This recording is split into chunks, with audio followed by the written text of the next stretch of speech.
There are places that give you goosebumps as soon as you enter them. Places that have a tense atmosphere that may even give you the creeps a little.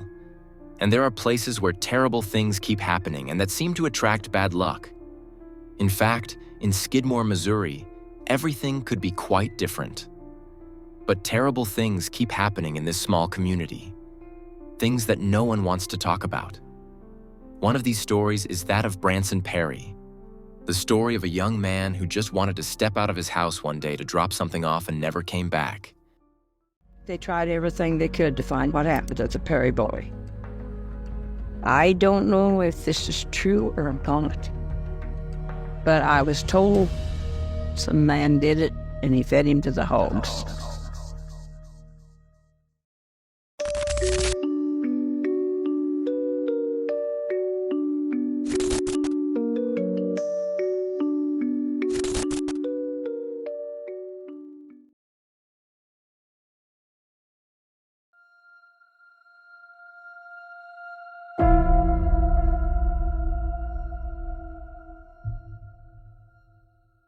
Branson Perry was born on February 24, 1981 in the U.S. state of Missouri.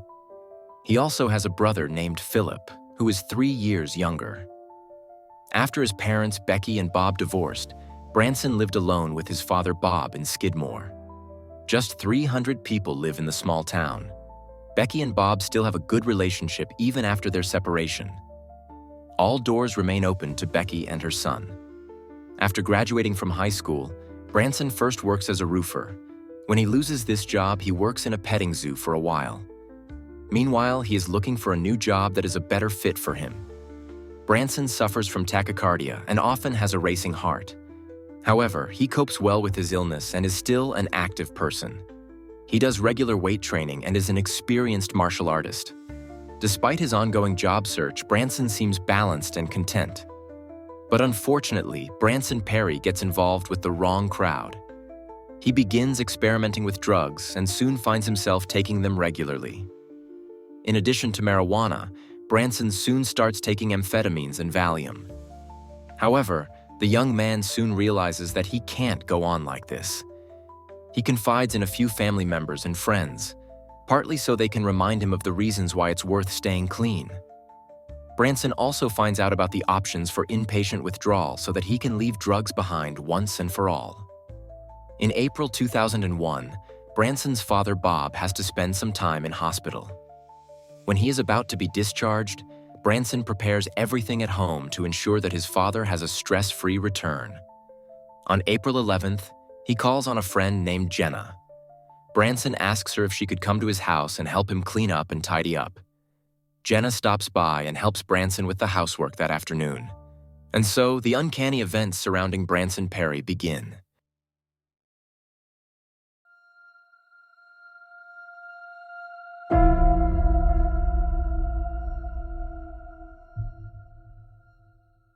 Later, Jenna will testify in questioning that 2 other men were also on the property.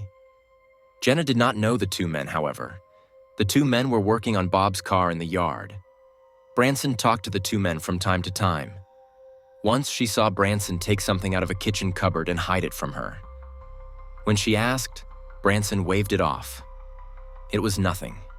Shortly before 3 p.m., Jenna and Branson are almost done with the house. While cleaning up, Branson came across a cable that shouldn't really be in the house. He tells Jenna he'll take the cable to the shed and be right back. The shed is a bit out of the way on a small neighboring property, so Jenna waits for him. In vain. The moment Branson walked out the door to take the cable to the shed was the last time he left his house. Branson Perry will never reappear. Jenna waits for a short time, but at some point she has to go home herself. She suspects that Branson may have gone outside to chat with someone. Since she doesn't have much time left, she just goes home. Little does she know that she is the last person to ever see Branson Perry.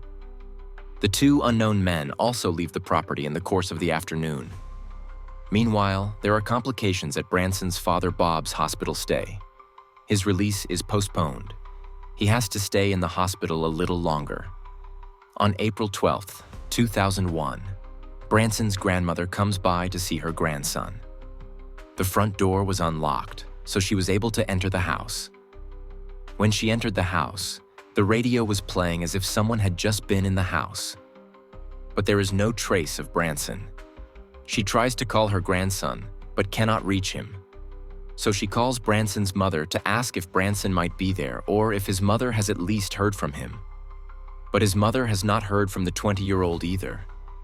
They both calm themselves down by saying that Branson has probably just gone outside for a moment. Unfortunately, they are not right. When Bob is released from the hospital a few days later, he also finds the situation strange. His son is not waiting for him. He therefore reports his son as missing on April 17, 2001. It is unclear why neither Branson's grandmother nor his mother have contacted the police before this. When Bob files the missing persons report, it has been 6 days since Branson was last seen. And with that, the police have lost important time, because soon they assume that Branson Perry's disappearance is a crime.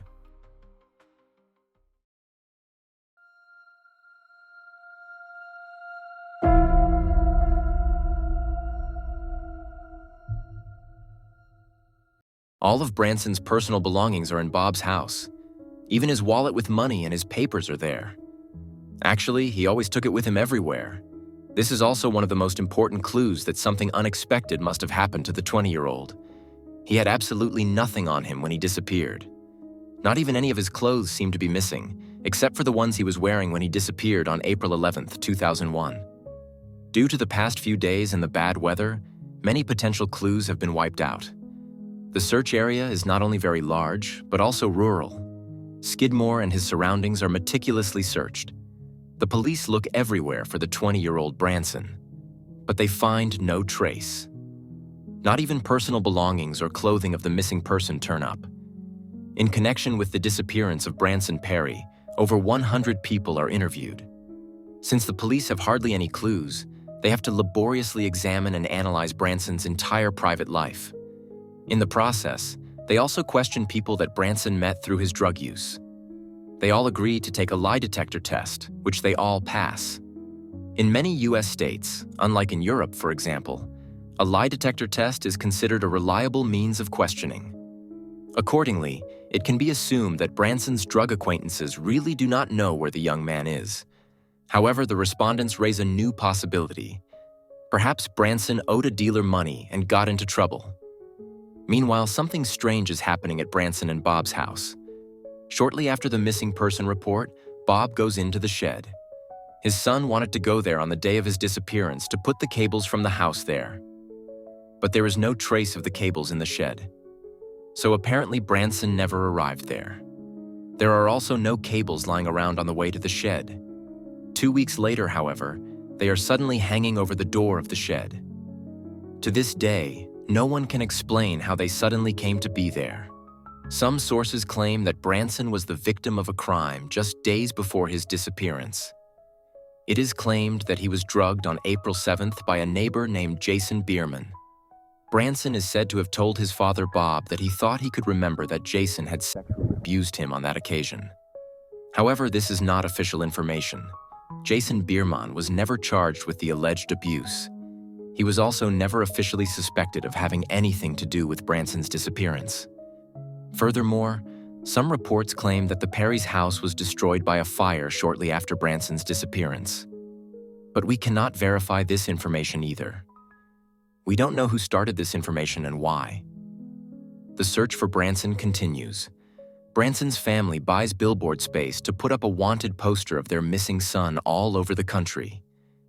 Becky, Branson's mother, offers a reward for any information that might help find him. She spends all of her savings on the search campaign. In 2009, police receive a tip from Quitman, a town near Skidmore. As a result, a large-scale excavation is carried out in a field there. Authorities brought in the heavy equipment, dug some 20 feet down, but they did not find the body of Branson Perry as they had hoped. The search here is over, but the search for Branson is actually heating up. The following year, large billboards with a wanted ad for Branson were put up in Skidmore. It was hoped that this measure would force a perpetrator or a person who had knowledge of the matter to come forward.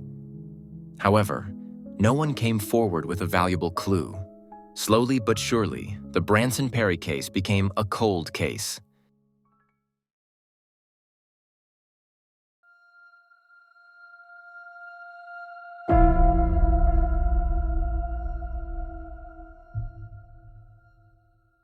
The only official suspicion in this case comes about 2 years after Branson's disappearance. In 2003, 59-year-old Jack Wayne Rogers is arrested in Columbia, Missouri. He is accused of possessing child pornography. In addition, photos were found on his person showing him posing with severed male genitals. Jack Rogers had posed as a doctor to a transsexual woman. Without having any medical training, he removed her male sexual characteristics in a hotel room in Missouri. The woman paid him $750 for the procedure. The procedure took about 4 hours and was performed only with local anesthesia. In the U.S. state of Missouri, there are numerous laws that make it difficult to access sex reassignment surgery.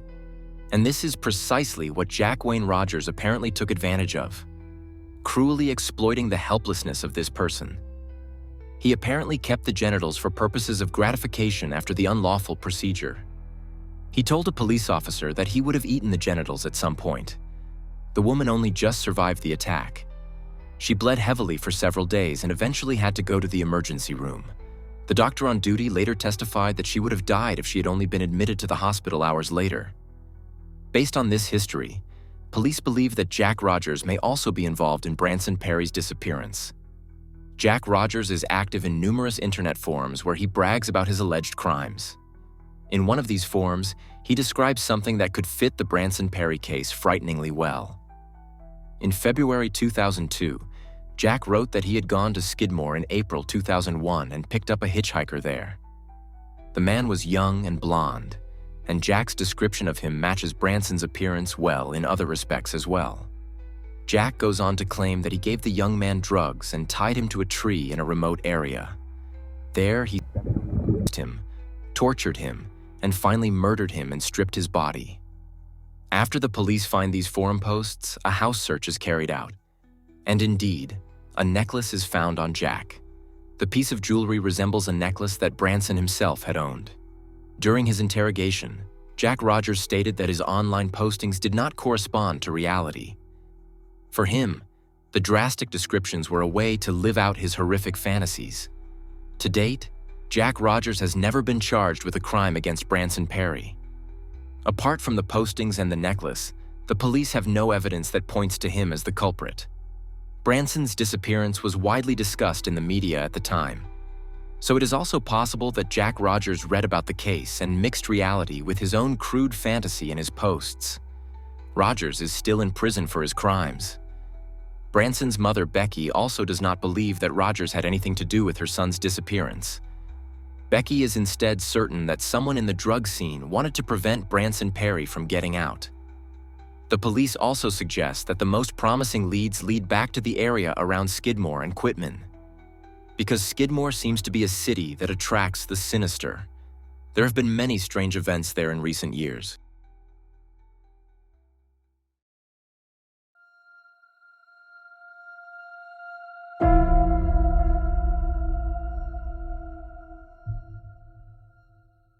Skidmore had a dubious reputation even in the 60s and 70s. At that time, a notorious man was up to no good in the city where Branson Perry would disappear a few decades later. Ken Rex McElroy is the terror of the city. He regularly steals from his neighbors, instigates fights, and abuses several women and girls. When someone threatens to go to the police, McElroy intimidates them through violence and stalking. Over the years, the situation escalates until McElroy is killed. When the police arrive at the scene, there are over 50 witnesses standing around the body of Ken Rex McElroy. All of them refuse to make a statement. And so, to this day, no one has been arrested for the murder of Ken Rex McElroy. Apparently, the community of Skidmore conspired to get rid of the town's scourge once and for all by shooting him on the street. In October 2000, a few months before Branson's disappearance, another crime shocked the small town. Wendy Gillenwater is kicked so brutally by her partner that she dies. In 2004, there is another serious crime in Skidmore. The victim is a relative of the missing Branson Perry. His cousin Bobby Joe Stinnett was murdered by a woman named Lisa Montgomery. You may have heard of the case before, as it has become very well known. That's because the murderer Lisa Montgomery was executed for the crime in 2021. The crime against Bobby Joe was particularly brutal. Lisa Montgomery posed as a woman named Darlene Fisher. Under this false identity, she drove to Bobby Joe's house. She ran a dog breeding business with her husband. Lisa Montgomery said she wanted to buy a dog from her. But in reality, she had a different, cruel plan. Bobby Joe was pregnant at the time, and Lisa Montgomery wanted the baby. She cut open her stomach with a kitchen knife, removed the baby, and took it. Montgomery had previously claimed to be pregnant several times to acquaintances. Although she had been sterilized years earlier, Bobby Joe was killed in the attack. Fortunately, the police were able to locate Lisa Montgomery quickly and rescue the baby, who miraculously survived. If you are interested in a video about one or more of the other Skidmore cases, please feel free to write it in the comments. Inspired by the events in Skidmore, a movie called Below the Fold is even being made.